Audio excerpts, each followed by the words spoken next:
Tem gente que não desceu para o intervalo por causa da minha brincadeira do arrebatamento, ficou aqui orando.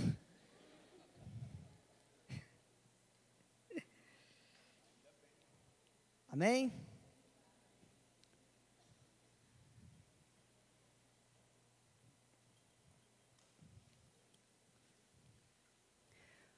Vamos lá então, pessoal. Então, a nossa conclusão dessa parte dos evangelhos aí, ok? As cores têm tudo a ver. São quantas cores? 4. E outra coisa, o número 4, não é coincidência ter na Bíblia 4 evangelhos. A Bíblia é cheia de números, ok? O número 4 representa totalidade. Não é à toa que norte, sul, leste, oeste. Não é à toa quando a Bíblia fala, vou soprar um vento sobre os 4 cantos da terra. Essa ideia de norte, sul, leste, oeste, o número 4 tem a ver com a totalidade. Ok, o evangelho na sua totalidade. Ok? A gente precisa de entender isso aí. A Bíblia é cheia de números. Deus, ele é matemático. Números mais números mesmo. Por exemplo, são quantas tribos no Antigo Testamento?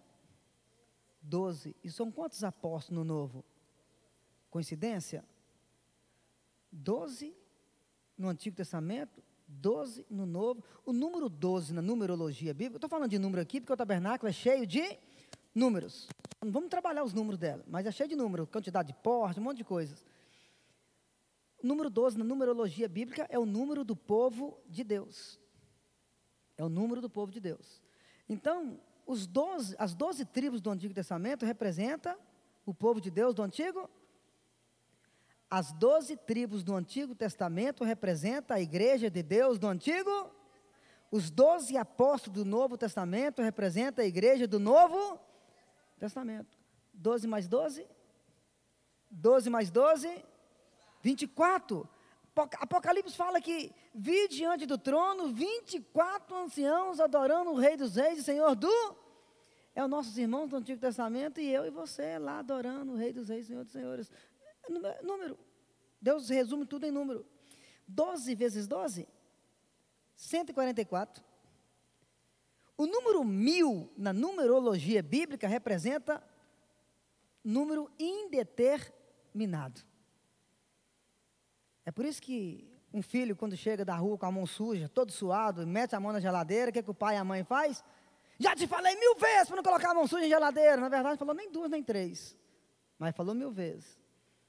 Né? Quando o nosso filho vai dar benção, vovô, vovó com a mão esquerda, dá um tapa na mão dele, é com a mão direita, rapaz. Já te falei isso 1000 vezes. A gente usa essa expressão 1000 vezes, ó. 1000 vezes. Né? Agora, 12 vezes 12, 144. Vezes 1000, que é o número determinado, dá quanto? 144.000. Aquele 144.000 do Apocalipse, o pessoal faz um estrago com ele. Então, é 12, Antigo Testamento, vezes 12, Novo Testamento, vezes 1000, que é indeterminado, dá 144.000. Ninguém sabe a quantidade de gente, mas Deus sabe e Ele coloca isso em símbolos, em números, e um monte de coisa. Quem entendeu, diga amém. Já te falei isso 1000 vezes. Vou lembrar, ele estava conversando comigo ali sobre... eu até comentei sobre isso, que eu vou falar agora. Eu comentei na sala da Teca, né? Na sala da Teca, lá fiz um comentário lá rápido, e ali no intervalo ele me perguntou se o maná também tem a ver com essa tipologia de Jesus, né? E aí eu falei que ia falar com todo mundo aqui. Quem estava na sala da Teca no dia, eu acho que eu falei sobre isso, né? E para quem não estava, tem outras turmas aqui, o maná, a gente usa a expressão maná, no português, porque está na Bíblia, lá maná. Mas no hebraico é tipo alguma coisa assim, ramar, alguma coisa assim. No português chegou maná. Mas o maná, ele não é o nome de uma comida.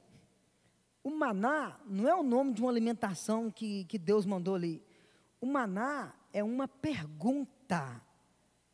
o maná é uma pergunta.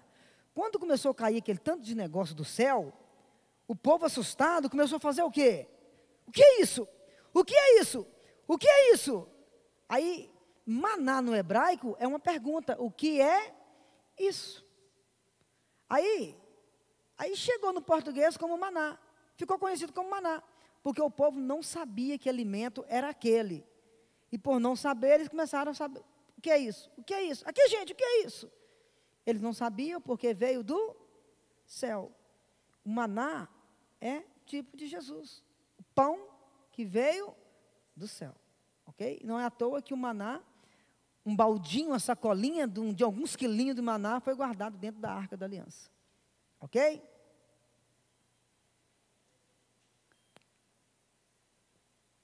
Fio de escarlate, aqui aponta para o vermelho, né? Nós já sabemos, carmesim. Ó, entrou por essa porta o altar de sacrifício. O que é holocausto? Holos é completo, mas caio, né? A palavra holocausto, que é holos, mas caio. Holos é completo, caio, eu queimo. Queima completa da vítima. Ó, estuda em casa depois com cuidado, com muita atenção. São vários tipos de ofertas. Tem vários tipos de ofertas na Bíblia, em Levítico. E essas ofertas, tudo leva para alguma coisa do Novo Testamento. Nós não vamos trabalhar isso aqui, né? Mas tem oferta que é queima completa. O animal todo é completo. Tem oferta que parte vai para o sacerdote. Tem oferta que aquele que está ofertando participa. Então a gente precisa de ler Levítico com um pouco de atenção. E existe essa diferença lá, tá bom? Os tipos de ofertas. E esse tipo de oferta tudo leva também para o Novo Testamento. E outra coisa, a forma de cultuar. Quando a Bíblia sempre fala da idade de um levita, a idade de um sacerdote, tem um tempo dele. Assim como tinha a idade de quem ia para a guerra, também tinha a idade de quem ia assumir o sacerdócio. Sempre estava chegando o levita jovem, sempre estava chegando o sacerdote jovem. Ok? E o sacerdote novo, ou o levita novo, ele sempre está andando com aquele mais experiente. Imagina, na hora de virar o animal ali no altar, o experiente, não, pode colocar a mão assim não, tem que pegar desse jeito, porque tudo tinha que ser perfeito. Tudo tinha que ser perfeito. Então, tudo isso ali em Levítico, apesar que o livro de Levítico realmente ele é um pouco dolorido mesmo para a gente estudar, porque parece que não tem nada a ver com a gente. Cheio de ritual. Quando fala da lepra, então, meu Deus do céu. Você vai ver lá em Levítico que a lepra não é só no cara. Tinha lepra também na parede. Tinha que chamar o sacerdote, ele tinha que rapar aquele negócio, igual quando está dando infiltração na nossa parede. Aí ele ficava tantos dias. Se aquela mancha aparecesse, fazia outra coisa. Se não sumisse, tinha que derrubar o barraco todo. Então a lepra não era só na pele da pessoa. Lá em Levítico fala de lepra na parede. E o camarada tinha que sair de casa. Então, existem todos esses rituais ali. Agora, é claro, se você ler com cuidado Levítico, entendendo sobre esses negócios de lepra, aí quando você chegar lá no Novo Testamento, que você começar a ver ali dos leprosos, aí você vai dizer, é diferente. Eu entendo esse leproso que chegou até Jesus, eu entendo aqueles 10 leprosos, tudo porque está escrito lá em Levítico. Aí a sua mente se abre no Evangelho, no Novo Testamento, porque você sabe o que é Levítico. Se você compreender Levítico, o livro gostoso do Novo Testamento, que você vai, uau, que legal, é Hebreus. Mas se você não aprender a gostar de Levítico, você não vai aprender a gostar de Hebreus. Ok? Uma coisa precisa da outra. Então, o altar, entrou pela porta, o altar de sacrifício, que aponta para Jesus. Não confundir, gente, no tabernáculo tem 2 altares. No tabernáculo tem 2 altares. Um é aquele lá, que entrou na porta, o altar de sacrifício. Ele é de madeira de acácia. A madeira de acácia, madeira resistente, do deserto. Toda madeira no tabernáculo aponta para o lado humano de Jesus. ok? Aponta para o lado, por isso que tinha uma madeira específica, uma madeira resistente. O altar de sacrifício, aquela onde coloca o animal, madeira e era folheado a bronze. Não confundir com esse outro altar aqui, que fica dentro do santo, do lugar santo. Entrou pela porta do lugar, entrou no lugar santo, à esquerda o candelabro, à direita a mesa dos pães, logo na frente o altar do incenso. Quem está aqui no altar, o sacerdote que está aqui no altar do incenso, depois do altar do incenso já é a terceira porta, que é o véu, aquele que a Bíblia fala que foi rasgado de cima a baixo. Então não confunde aquele altar lá de fora com o altar de dentro, porque o altar de fora, bronze, o altar de fora o quê? O altar de dentro, ouro. Não existe bronze lá dentro, só existe bronze lá fora, porque o bronze fala de julgamento, o animal está morrendo ali, está sendo julgado por causa de erro de alguém, então não confunde, tem dois altares, altar de sacrifício, bronze no pátio, altar de incenso, ouro no lugar santo. Olha aí o altar, as varas, os garfos, Levítico, Êxodo, fala tudo isso aí, ó. Ok? A vara, os negócios para eles pegar a carne, movimentar com a carne do animal, tudo, está bem detalhado lá. Os chifres, olha os chifres ali, o animal era levado para lá, usava aquele para amarrar ele, porque se deixasse ele solto, ele não era voluntário. Jesus foi voluntário. Jesus simplesmente assumiu, vou morrer por eles. O animal era amarrado. Agora, aquelas pontas de chifre ali, está vendo os chifres? Aquilo ali é muito sério. Quando você lê lá em Êxodo, 1 Reis capítulo 1, com Adonias, 1 Reis capítulo 2, com Joabe, esses dois, tem vários exemplos, esses dois aí são dois exemplos claros para nós. Quando alguém aprontava, e ele corria até o templo e segurava no chifre do altar, ninguém podia tocar nele. Ok? Se você ler o livro de Reis, você vai ver isso. Alguém correndo, o outro atrás dele, vou te matar. Ele corria, igual brincadeira de criança, né? Passou dali para cá, você não me pega. Segurou o altar, o chifre do altar, não podia. No caso deles ali, se você ler a história depois, um chegou até no rei, o rei, ele segurou no altar, ele foi livre. O outro segurou no altar, mas morreu. Não, pode matar ele no altar. Ou seja, isso leva. O altar fala de Cristo. Qual a posição que você está em Cristo? Você está na posição com Cristo de uma forma correta ou de uma forma incorreta? Porque ambos seguraram no chifre no altar, mas um morreu, o outro foi salvo. Então ali tem a ver com proteção, o altar fala de proteção, o altar aponta para a cruz. Então você tem exemplo de pessoas que seguraram na ponta e morreu, alguém que segurou na ponta e não morreu, ok?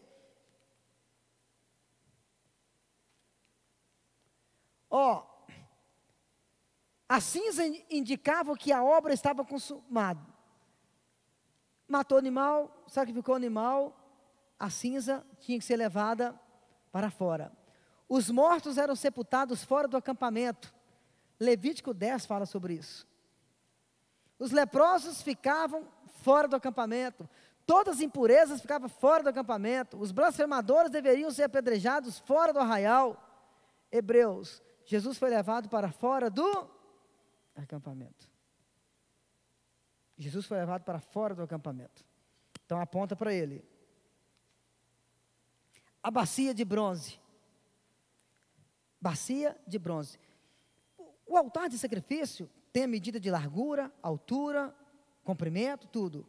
A bacia de bronze, a Bíblia não fala medida dela, valor.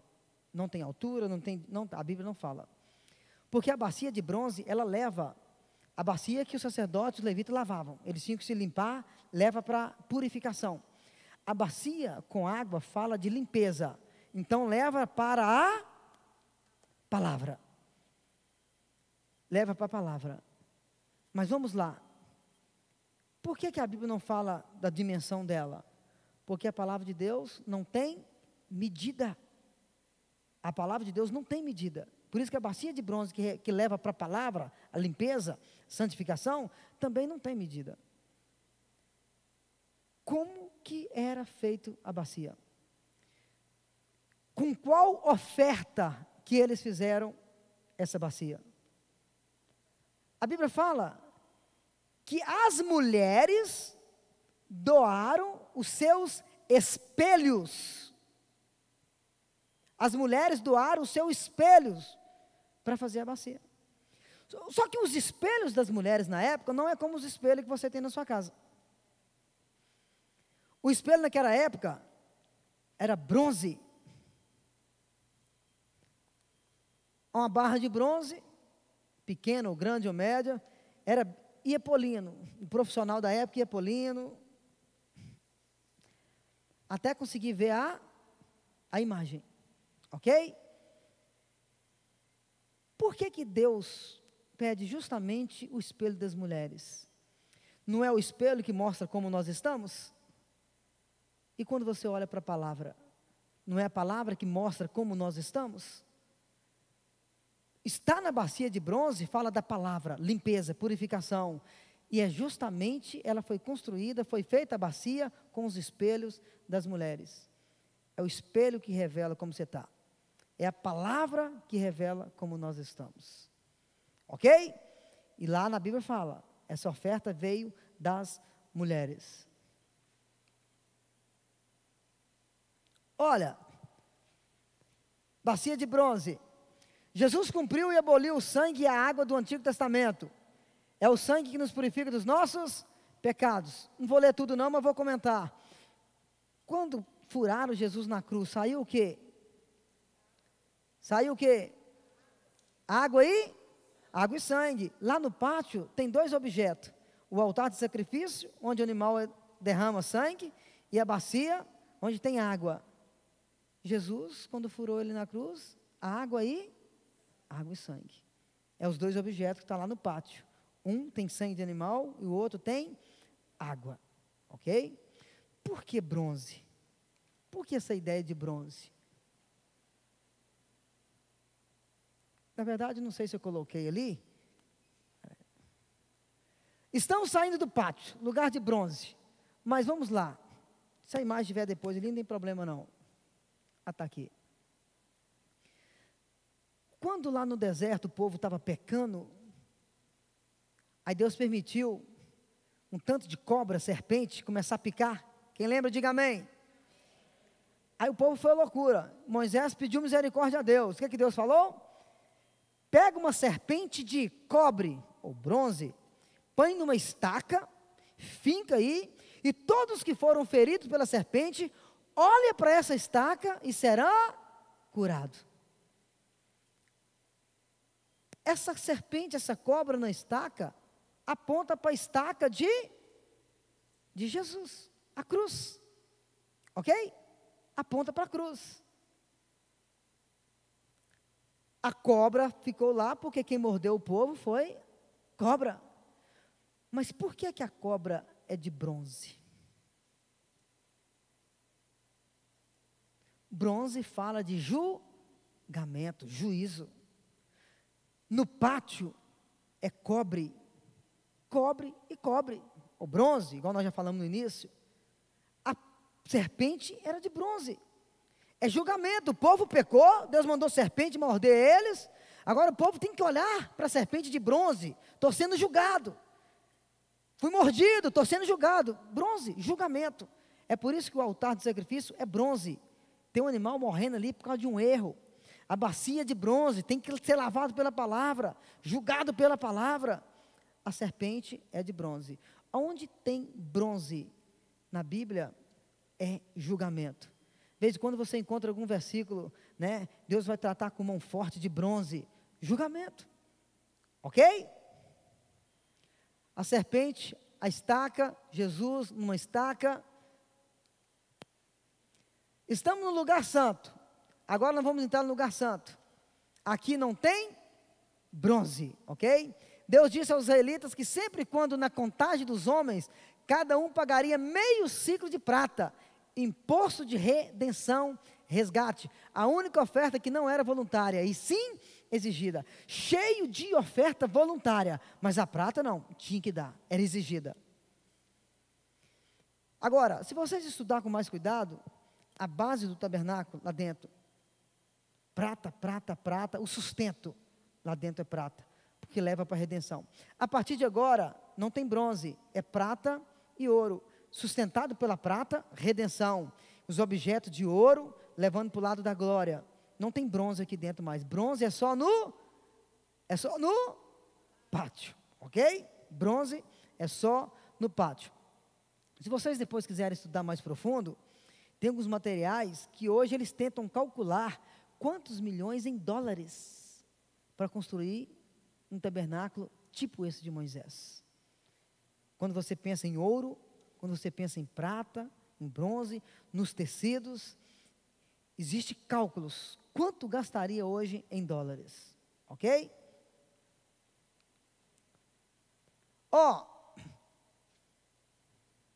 As tábuas do tabernáculo, até as quantidades de tábuas, leva para o número 12, 48, tudo multiplicação do 12, porque o 12 tem a ver com o número da igreja. Essas linhas vermelhas aí, que lá na Bíblia fala, as estacas assim, sempre em pé, e algumas coisas passando para manter todas alinhadinhas, para nenhuma cair, entender? Isso está levando para a unidade da igreja, porque o tabernáculo tem a ver com Cristo e a sua igreja. Então, elas estão em pé, e passa lá um objeto que eu esqueci o nome aqui, para manter todas elas em pé, trazendo para a ideia de unidade da igreja, ok? Vertical fala de nossa posição em Cristo. Cobertura da tenda. Cobertura da tenda. Cortina branca, a pureza e justiça de Cristo. O linho fino, caráter celestial de Cristo. Tem essa ideia aí? O que é bom a gente entender aqui, gente? Olha bem. Lá no deserto, eles não viam a cortina igual está ali. Lá no deserto, eles não viam a cortina como está ali. Ali colocou uma assim em cima da outra, para efeito de estudo. Só que lá no deserto, para quem está do lado de fora, só enxergava aquela mais escura. E para quem estava do lado de dentro, só enxergava aquela primeira. É como quem está passando de avião aqui, vê o teto da igreja, e quem está aqui dentro, vê esse teto interior. Mas ali tem 4. Branco, vermelho, levando também para a mesma situação da porta, né? O vermelho do sangue de Jesus, sacrifício dele, o branco da pureza. Aquela primeira ali, quem estava do lado de dentro, imagina o candelabro aceso. Candelabro aceso, a luz do candelabro refletia naquela cortina ali, a que cobria, é como se fosse essa parede de cortina e descia cortina. E a luz do candelabro refletia naquele tecido maravilhoso ali dentro. Agora, quem passava do lado de fora, quem estava do lado de fora só via aquela primeira lá, aquela mais escura, o couro. Não era feio não, era horrível. Mas segurava toda a areia do deserto. Quem olhava aquele tecido, nossa, que tecido feio, horrível. E lá em Isaías 53, ele era sem forma e sem formosura, e não havia nele beleza alguma. Mas quem estava lá dentro via a glória. Ok? Então, isso tudo aponta para Jesus. O candelabro. Lembrando que o candelabro é uma peça única. Não foi feito solda e emenda. O profissional da época fez a peça inteira para produzir isso aqui.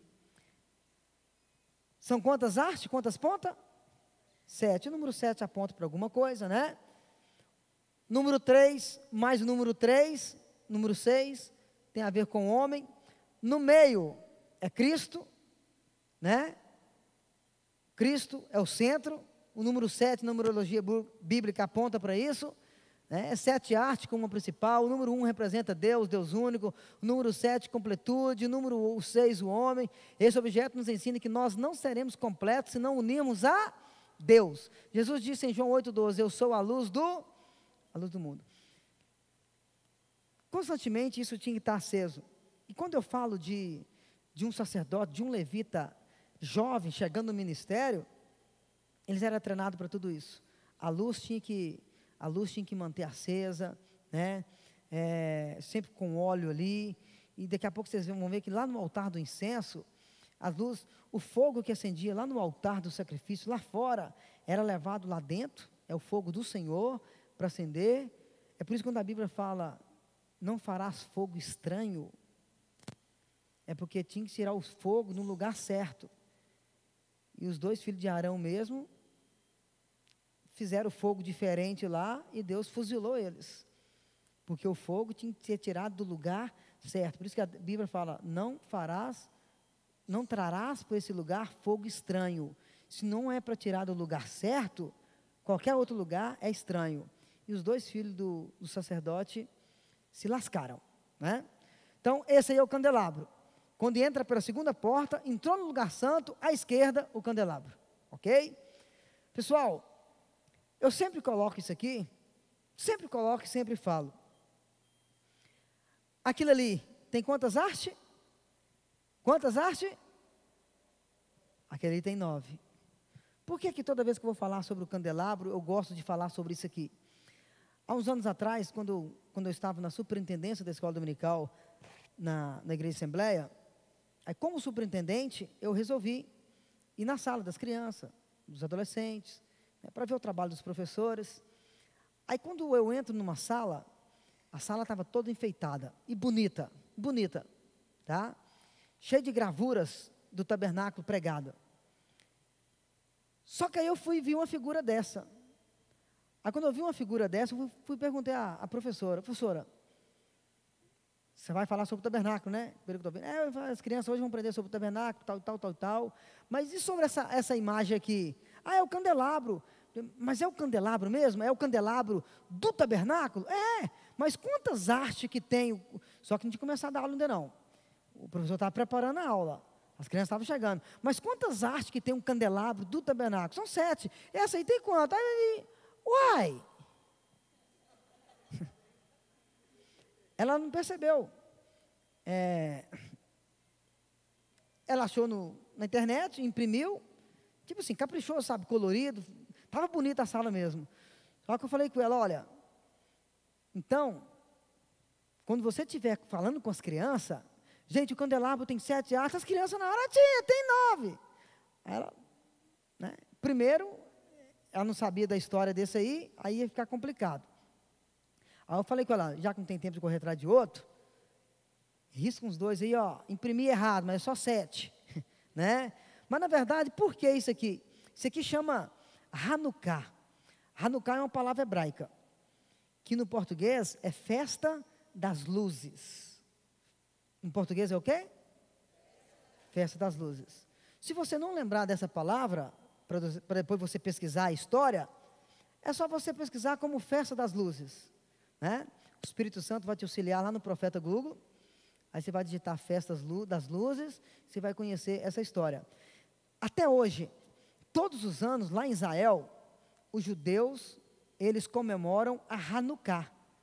Você vai ver que lá nas pracinhas, eles colocam uma peça dessa aí, enorme, e tem sempre por tudo quanto é lado, 9 artes. Festa das luzes. Eles comemoram todo o ano. Sabe para quê?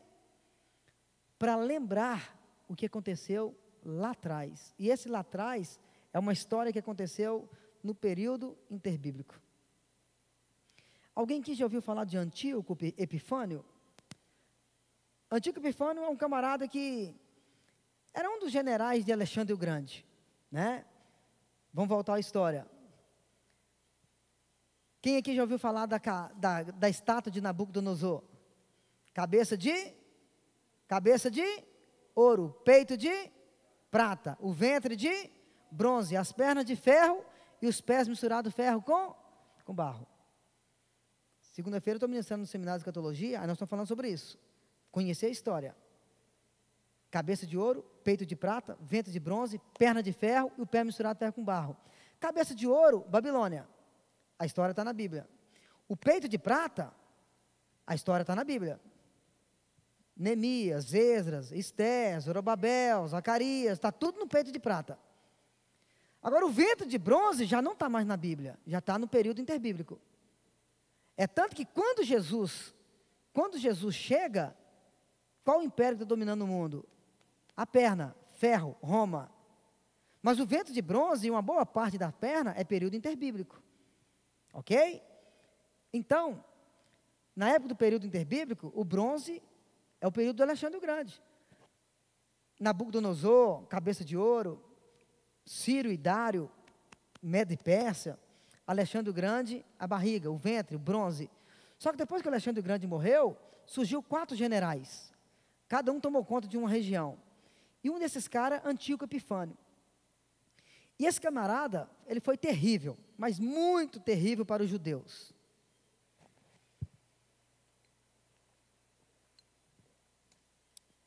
Muito terrível para os judeus.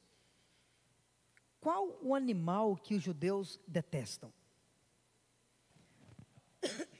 Qual?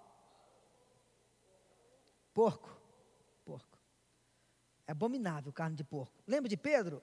Deus deu uma visão lá e Pedro, um tanto de coisa lá, considerava até quem não era judeu, considerava até como porco, negligenciado. Não come carne de porco. Não come carne de porco. Porco é um problema para os judeus. Está lá no Antigo Testamento. O que esses caras fizeram? Entrou no templo dos judeus e colocou lá no altar um porco. Imagine você entrar ali para vir num culto e encontrar uma cena obscena aqui no altar da igreja. Qual seria a sua reação? Colocaram um porco, o pior animal para os judeus. E eles colocaram no altar. Foi um momento terrível, mas bem terrível mesmo, mas muito terrível, tá? Garganta está coçando.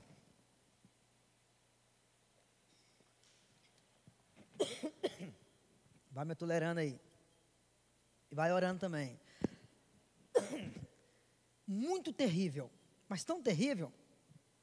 Chegou uma hora. Quem aqui já ouviu falar da história de Judas o Macabeu? Judas o Macabeu, é por isso que tem na Bíblia católica, 1 Macabeus, 2 Macabeus, é uma história contada desta época. Judas Macabeu fazia parte de uma família macabeia. Esse camarada resolveu regaçar a manga e partir para cima desses caras que fizeram isso. E a história fala que um grupinho pequeno derrotou os guerreiros de Antíoco Epifânio.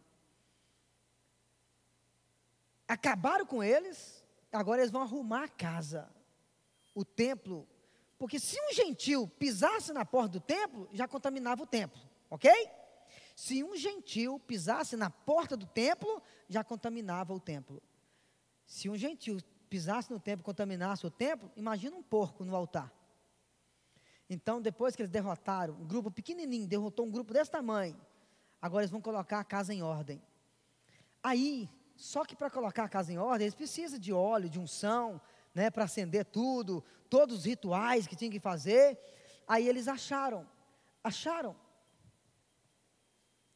uma vasilha com óleo. Só que tinha um pouquinho de óleo. Mas houve um milagre que Deus permitiu que aquilo durasse 9 dias. E não dava nem para um. Vocês entendem por que 9? E até hoje lá em Israel eles comemoram a festa das luzes. Só para lembrar do milagre que Deus fez naquela família. Deus usa uma família, alguém de uma família, para livrar Israel naqueles dias, num período interbíblico. Se nós temos a história que deu continuidade, é porque essa família foi levantada. Deus pode até ter parado de usar profetas para continuar escrevendo. Período interbíblico, Deus não levantou profetas. Deus pode até ter parado de usar profetas, mas Deus não parou de agir na história do povo dele. Deus continuou trabalhando. Aí vem as pernas de ferro. Jesus, quando nasce, era as pernas de ferro. E é isso aí, ok? Essa é a história dos Macabeus. Tem a ver com os livros, 1 Macabeus, 2 Macabeus, que está na Bíblia dos nossos irmãos da Igreja Católica, ok? Hanukkah, Festa das Luzes, lá em Israel. É bom você entender isso, porque você está numa escola dominical, alguém pode te perguntar, e nada melhor, você pode até não lembrar na hora, mas pelo menos saber que essa história existe. Se você sabe que ela existe, é só você consultar depois.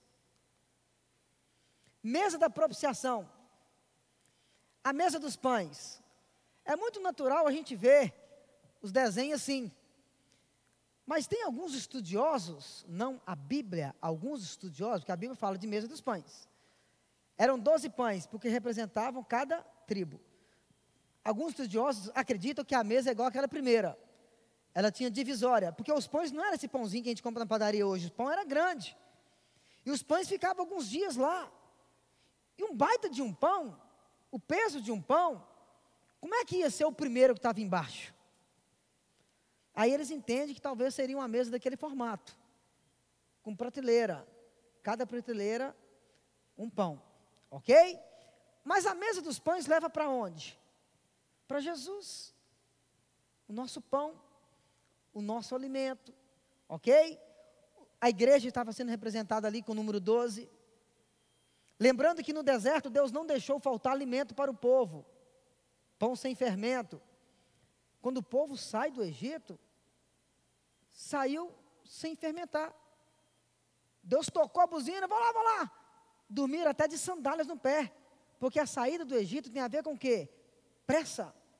As mulheres não deu tempo de ir no forno para assar a broa, saiu com trigo cru. É por isso que Páscoa, ela tem o seu significado, o pães asmo também tem seu significado, tem a ver com essa pressa de deixar o Egito, que leva lá para a nossa vida hoje, Novo Testamento, Tempo da Graça, pressa de deixar o pecado, tudo lá tem a sua teologia. E ali, e Jesus veio e disse, eu sou o pão da vida, Ele é o nosso sustento. A receita do pão lá em Levítico 24:5, a melhor da farinha, tinha que ser a melhor da farinha, porque estava apontando para quem? Para Jesus. Trigo triturado até virar pó. Jesus foi triturado na cruz.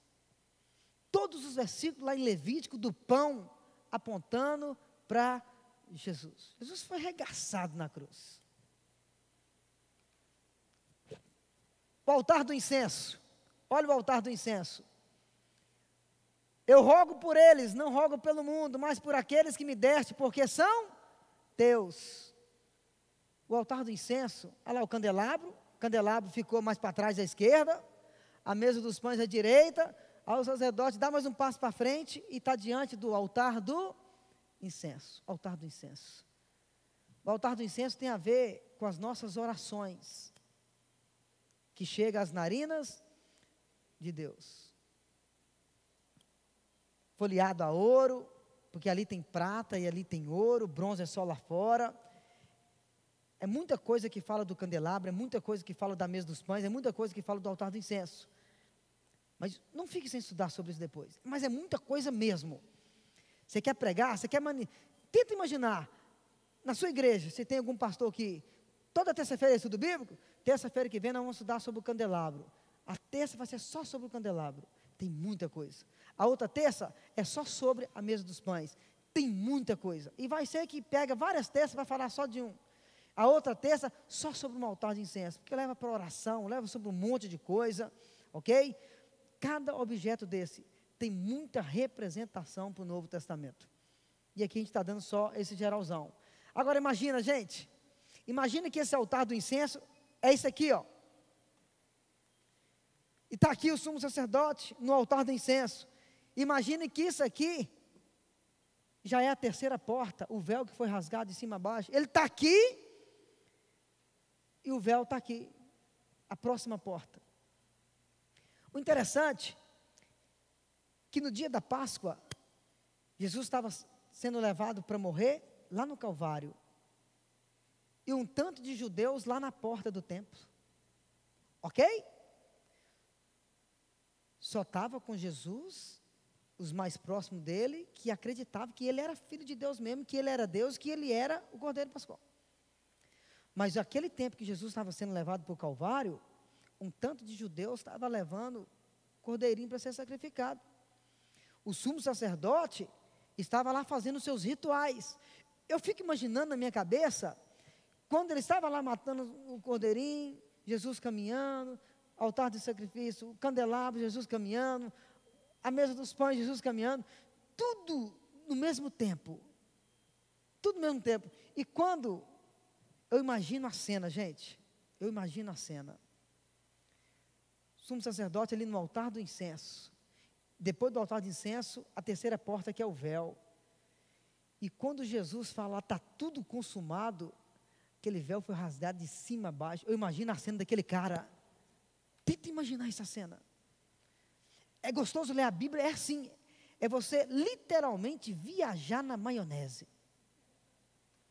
Tenta imaginar a cena daquele cara ali no altar do incenso, preparando para entrar atrás do véu onde está a Arca da Aliança, porque só entrava lá uma vez por ano, dia da expiação. O cara pegava o sangue do animal lá, primeiro para a vida dele, depois para a vida do povo. Ele pegava o sangue daquele animal para chegar lá na Arca da Aliança, para colocar sobre o propiciatório, e lá fora o povão assim, ó. Porque se der errado lá, eu estou lascado. Se Deus não aceitar lá dentro, eu estou lascado. E lá fora, por dia que fala, era o dia terrível. Imagina, eu imagino se fosse hoje, quando ele visse a cara do sacerdote lá de fora, foguetada. Porque se o cara não aparecesse lá fora, ok? Agora imagina a cena no altar de incenso e o véu sendo rasgado de cima a baixo. Está aí mais uma vez, a segunda porta entra por aqui, 5 portas aí, ó, levando para os 5 ministérios do Novo Testamento, a mesa dos pães, candelabro, o altar do incenso, e ali, número 4 de novo, os 4 portas, apontando para a totalidade, entrar onde está o Santo do Santo, ok? Lá está a Arca da Aliança, tranquilo? Aí esse candelabro aqui, esse tabernáculo tem essa medida, largura, altura, é o que está escrito ali, que leva tudo para o Novo Testamento. Deus tem a direção de tudo. Ó, só para questão de curiosidade, antes de entrarmos no lugar santíssimo, observe os detalhes. A área externa, 100 por 100, né? 100 por 50, por 100 por 50. 5 de altura. 100 por 100 por 50 por 50, 300. Vezes 5 de altura dá quanto? 1500. Dispensação da lei. 1500 anos de Moisés até Jesus. O lado de fora. Agora, só esse lado e o lugar santo com o Santíssimo dá 20 por 10 por altura de 10, que dá 2.000. 2.000 côvados cúbicos. 2.000 anos após o Messias. Essa ideia que nós temos de viver esses 2.000 anos, né? Lembra um tempo atrás? 1000 passará, mas de 2000, estava na Bíblia. Mas como passou, tirado da Bíblia. A Bíblia fala que de 1000 passará, mas de 2000 não. Nós já estamos em 2022, aí eles tiraram esse versículo da Bíblia, né? Agora, só o santo do santo, só aquele lugar onde está a arca, a Bíblia fala 10 por 10 por 10, 1000 côvados cúbicos, que apontam para o reino de Cristo. Milênio. É claro que esse milênio, como eu estou falando lá no seminário de escatologia, esse 1000 tem cada público. Tem visão escatológica diferente. Uns entendem que esse 1000 é isso, outro entende que é aquilo, outro entende que é aquilo, mas é o reino de Cristo. Traz essa ideia de 1000. E eu já falei que o 1000 tem um significado, né? É o tempo de Deus. Depois que passamos pela cruz, somos guiados finalmente à cidade quadrangular de Deus. Esse formato de tudo isso aí. Os sacerdotes se ocupam em servir a Deus, enquanto os levitas em servir aos sacerdotes. Estude, dedique ao estudo. Não fique preso apenas com essas palavras rápidas que eu estou falando aqui. Aqui está sendo rápido porque nós temos um horário marcado. Mas se vocês quiserem ficar aqui até 1, 2 horas da manhã, amanhã eu vou ligar e vou perguntar disso, vocês ficaram. Vamos lá. A consagração do sacerdote. Gente, fica de olho nas vestimentas, dedica as vestimentas. No peito do sacerdote tem 12 pedras, representando as 12 tribos, mas junto com as 12 pedras tem mais 2, separadas, que é o Turim, Tumim, aquelas pedras que eles usavam para sorte. Lembra de Jonas? O navio afundando, ninguém sabia o que está acontecendo, aí jogaram sorte. A sorte caiu em quem? Em Jonas. Tem aquele detalhe de sorte, era uma permissão de Deus, Deus permitiu isso acontecer. É como jogasse um dado. Opa, se caiu o número 5 é você, né? As pedras do Tumim, Turim, ela tem a ver com esse negócio. Os discípulos, quem ia ficar no lugar de Judas lá, tiraram sorte, e a sorte caiu sobre o fulano de tal. Então Deus permitiu essas coisas acontecer. As cores, o azul, o branco, o sino pendurado nas vestimentas, aí vem a mulher perdendo sangue, 12 anos, a mulher do fluxo de sangue, ela chega até Jesus, ela não toca no ombro de Jesus, ela não toca na cabeça de Jesus, a Bíblia fala que ela tocou na orla dos vestidos dele, ela sabia onde tocar, porque tinha algo especial na orla dos vestidos, tem algo especial na vestimenta de um sacerdote. Por que ela não tocou no braço, na perna, na cabeça, no ombro? Não, ela tem que tocar na orla do vestido. Porque existe todo, ela conhecia o Antigo Testamento. Na verdade, ela conhecia as Escrituras, nos dias dela não tinha Novo Testamento.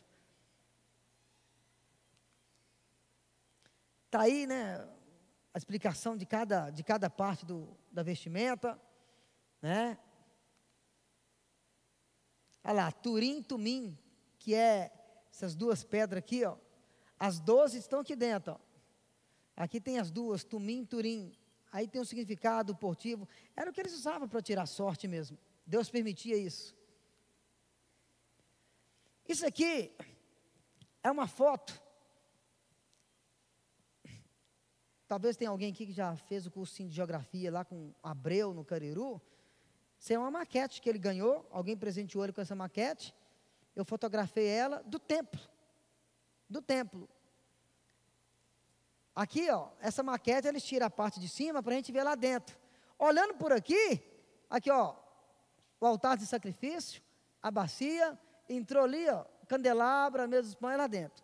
Mas quando tira a tampa, aí mostra por dentro aqui, ó, o lugar santo. 3 objetos do lugar santo, entrou na terceira porta, a Arca da Aliança. Essa aqui é a foto que eu tirei da maquete, ok?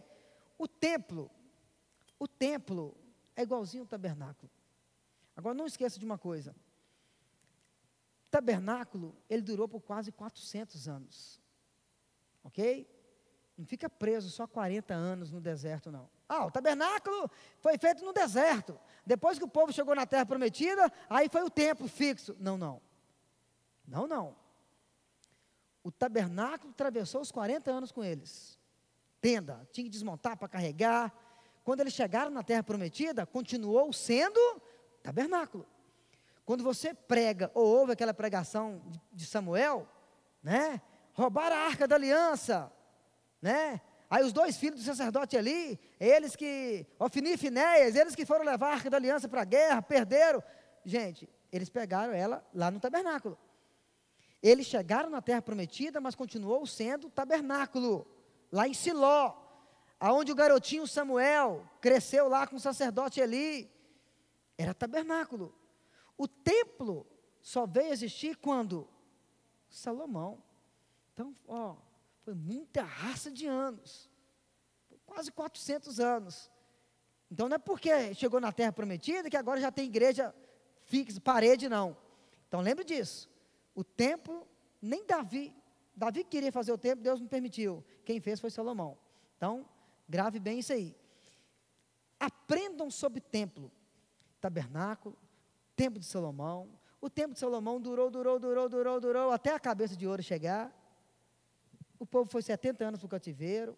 Eles voltaram, construiu novamente o templo. E esse templo que eles construíram, durou todo o período interbíblico. E quando Jesus chegou, Jesus usou, foi esse templo da época de Neemias e Esdras. Aí 70 depois de Cristo, esse templo foi destruído, é o que sobrou hoje, os muros das lamentações. Se você quer entender de escatologia, de fim dos tempos, aprenda aonde está sendo colocado a cronologia. Tabernáculo, Salomão, foi destruído Nabucodonosor, depois Esdras, Neemias construiu, na época de Esdras, o segundo templo. A glória da segunda casa será maior que a glória da... Por que isso? Por que a glória da segunda casa será maior que a primeira? 70 anos depois que eles voltaram, gente, tabernáculo é templo. Não ignore tabernáculo junto com o templo, estude junto. Eles foram para o cativeiro, beleza. Quando Esdras estava construindo o segundo templo, aqueles que foram para o cativeiro, criança, eles conheceram o templo de Salomão, mas eles viram Nabucodonosor, Babilônia, destruindo tudo. Eles foram.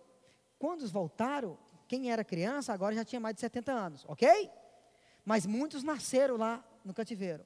Quando eles voltaram, quando foi construir o segundo templo, as meninadas, uau, que legal, agora nós vamos ter uma igreja, agora nós vamos ter um templo. E os mais velhos, isso aí não é nada, isso é uma porcaria.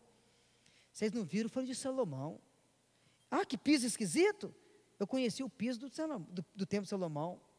Aí Esdras está lá construindo o templo, e os jovens empolgados, os mais novos, que agora tem um templo para sacrificar o Senhor, para louvar o Senhor, porque eles não tinham, estavam no cativeiro, não tem como adorar o Senhor em terra estranha. Aos mais velhos, essa parede? Está empolgado com essa parede?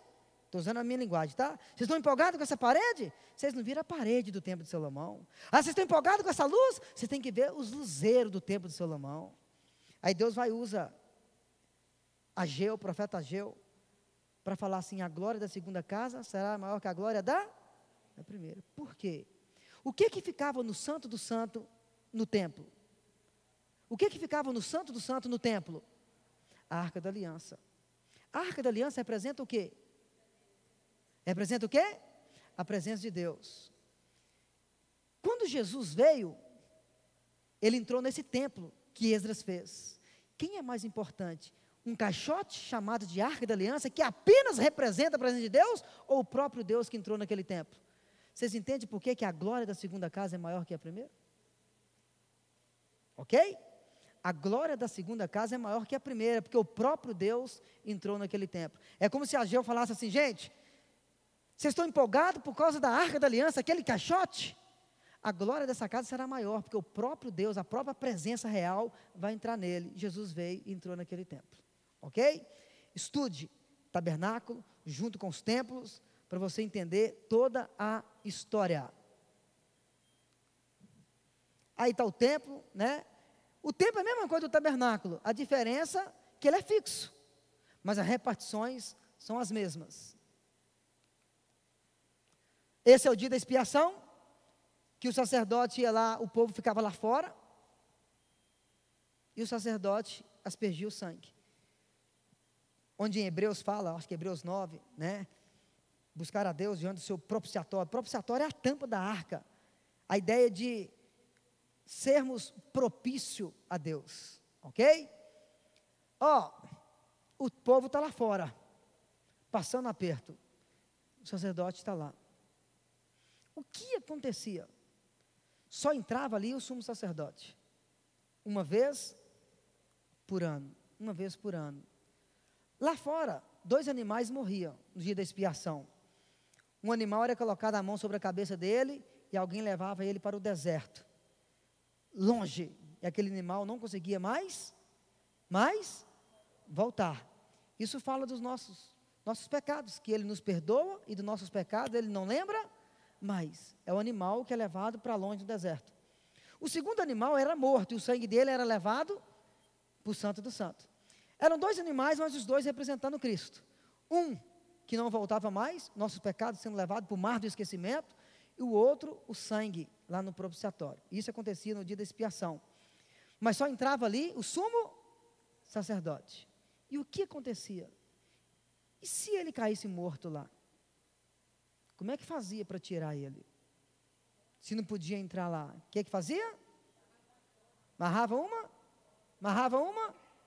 Qual Bíblia está escrito isso?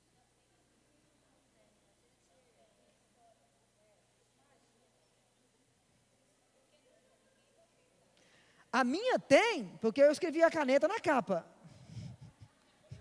Para lembrar. Não tem isso na Bíblia. Então, é claro que a lenda, os estudiosos, alguém entende que. Então, é errado ensinar isso? Não é errado. Mas, por favor, não chute falando que está na Bíblia. Fala assim, ensina e prega assim. Gente, irmãos, não está na Bíblia, mas alguém entende assim, que porém, papapá, mas eu não vejo na Bíblia nenhum sacerdote caindo lá dentro.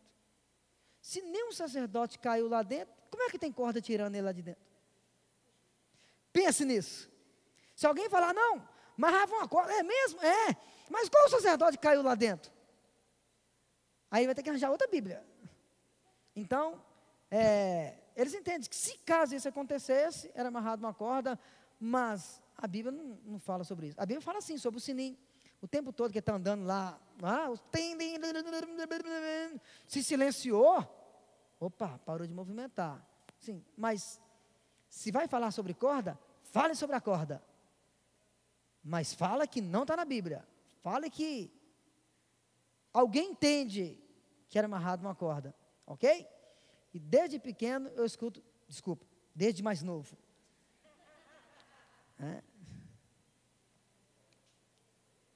A Arca da Aliança, alguém levando a Arca da Aliança, dentro da Arca da Aliança, a tábua da lei, a vara de Arão que floresceu e o maná. Esses três objetos ficavam dentro da Arca da Aliança.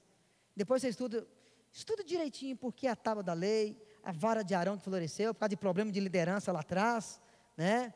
O maná, que é o pão que caiu do céu. Olha aquela cena que eu falei com vocês, como curiosidade. O cara está no altar do incenso, o véu rasgado de cima a baixo. Olha aqui, gente. Essa imagem aqui eu peguei com meu amigo Leandro, aqui da Shalom Sede, que é apaixonado por tabernáculo. E ele ensina o tabernáculo com outra visão. A minha visão é essa visão expositiva. E ele já ensina o tabernáculo, levando para um lado mais teológico, do lado da salvação, do plano ali de Jesus. Top demais. E eu peguei essa imagem com ele, que eu gostei demais da conta. Imagina, aos muros de Jerusalém antigo, esse cinza é os muros. Olha o lugar que está o templo. Lado de cá do templo é o pátio, e aquele outro lado cercado, né? É a parte do tabernáculo fechado. Esse vermelho aí que foi riscado com a mão mesmo, tá? Olha para onde apontava, gente. Debaixo da palavra G de Gólgota, a cruz, o Calvário. É como se você está aqui, dentro do Santo do Santo, nessa direção lá, o Gólgota. Okay. Ele deu essa aula para vocês? Na escola dominical, né? Eu peguei essa imagem com ele, gostei demais da conta. Olha aqui. O templo, pátio, entra no lugar santo, o santo do santo. O véu sendo rasgado aqui dentro. Imagina, no dia da Páscoa, lá no templo, na época de Jesus, o sacerdote lá diante do altar de incenso, o véu é rasgado, na mesma direção lá, Jesus estava sendo sacrificado, ok? Outra coisa, estamos terminando aqui, preste atenção. Eu já vi gente falar assim, quando eu falo com vocês, entendam a cronologia, tabernáculo, templo de Salomão, templo de Ageu, o templo de Ageu durou até Jesus e foi destruído 70 depois de Cristo. Eu já vi gente ensinar e pregar que os muros das lamentações é a única coisa que sobrou do templo de Salomão. Porque a pessoa perde o espaço da história. Aquele muro das lamentações lá em Israel já vi gente pregar que é a única coisa que sobrou do templo de Salomão. Gente, o templo de Salomão ficou muito lá para trás. Foi construído outro templo depois que o povo voltou do cativeiro, que é o templo da época de Neemias, Ageu, Zacarias, Zorobabel, Esdras. Esse templo de Ageu que durou até Jesus, que é a glória da segunda casa. Mas vamos lá. Esse muro que sobrou lá, que está hoje lá, é o templo que foi destruído 70 depois de Cristo. Os romanos. Então aquele muro das lamentações lá é desse templo. E ainda tem gente que, por falta de conhecimento, se prende na história do templo de Salomão e fala que é a única coisa que sobrou do templo de Salomão. Mas tome cuidado com isso. Ai que legal, é a outra imagem que eu peguei com ele, o véu sendo rasgado, lá atrás, né, longe lá, estava o Gólgota. Hoje temos livre acesso ao Pai, não é em Jerusalém, nem em Samaria, é dentro de nós, em espírito e em verdade. Como aquela mulher de João 4 disse, Senhor, afinal de contas, onde é o lugar certo de adorar o Senhor? Porque os meus pais me ensinaram que é aqui no monte Gerizim. A mulher estava em Samaria, e em Samaria, no monte lá que ela estava, tinha uma congregação. E é lá que os pais dela, é lá que ela fez teologia, é lá que ela fez seminário. E ela falou com Jesus, os meus pais me ensinaram que é aqui o lugar de adorar, mas vocês, os judeus, falam que é lá em Jerusalém, é no templo. E Jesus fala com ela, mulher, vai chegar um dia, que não vai ser nem lá em Jerusalém, nem aqui na igreja onde você congrega. Vai chegar um dia, que vai ser dentro de você, é o véu sendo rasgado de cima a baixo, ok? Eu agradeço demais a atenção de vocês, tá? E foi um prazeraço estar aqui. Deus permitindo, nós estaremos aqui em outro seminário. Fica à vontade. Oi? Orar? Vamos orar? Você pode colocar sobre os seus pés.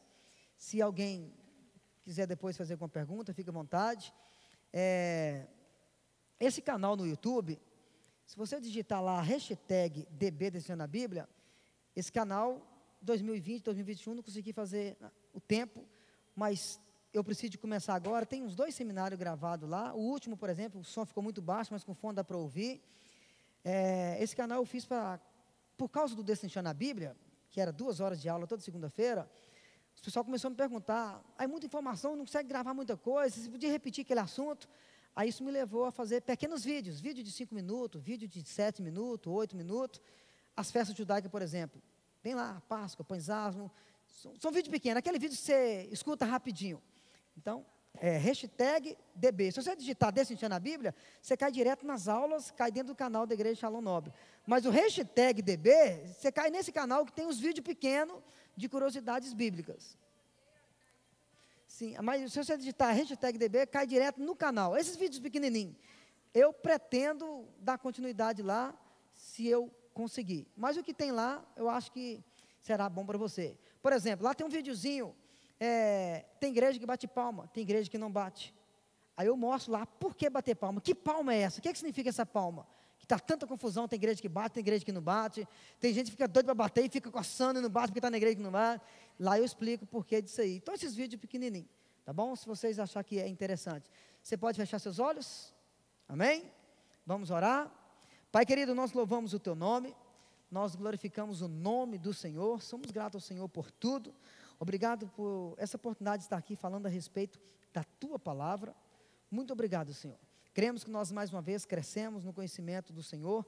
Para conhecer o Senhor é necessário conhecermos primeiro a Tua palavra, porque é a Tua palavra que nos aproxima do Senhor. E na verdade o Senhor é a palavra. Obrigado por cada um presente aqui, obrigado por aqueles que não puderem estar aqui hoje, obrigado pela direção dessa escola, a secretaria e toda a direção, obrigado por tudo, Senhor. Nos leve em paz para os nossos lares e nos guarde para a honra e para a glória do Teu santo nome, o nome do Senhor Jesus. Amém? Vá em paz, Deus abençoe vocês.